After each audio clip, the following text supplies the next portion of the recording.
मृत्युलोकी एक नगर त्याचे नाव पंढरपूर.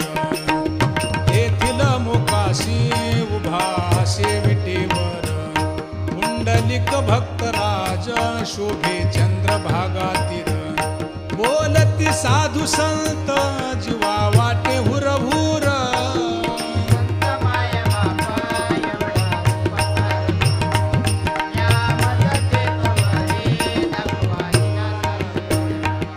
मज नाही हात पाय डोळा पडली झांपड. कर्ण हे बधीर झाले वाचा बोले बोबड. नाक मुख गळू लागले लाळ आणि शेंबूड. स्वाना परिगती झाली अवघे करती हाड